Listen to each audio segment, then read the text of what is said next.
యెహోవా మహాదేవుడు, దేవతలందరికి పైన మహాత్యము గల మహారాజు. భూమి అగాధములు ఆయన చేతిలోనున్నవి, పర్వత శిఖరములు ఆయనవే, సముద్రము ఆయనది, ఆయన దాన్ని కలుగజేసెను. ఆయన హస్తములో భూమిని నిర్మించెను. ఆయన మన దేవుడు, మనము ఆయన పాలించు ప్రజలము, ఆయన మేపు గొర్రెలము. రండి, నమస్కారం చేసి సాగిలపడదము, మనల్ని సృజించిన యెహోవా సన్నిధిని మోకరించుదము.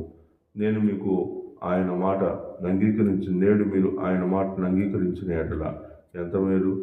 అరణ్యమందు మెరీబా యుద్ధ మీరు కఠినపరుచుకున్నట్లు, మస్సా దినమందు మీరు కఠినపరుచుకున్నట్లు మీ హృదయములను కఠినపరుచుకునకుడి.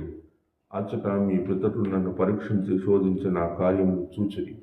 40 ఏండ్ల కాలము ఆ తరము వారి వలన నేను విసికి వారి హృదయమును తప్పిపోవు ప్రజలు, వారు నా మార్గములను తెలుసుకొనలేదని అనుకుంటున్నారు.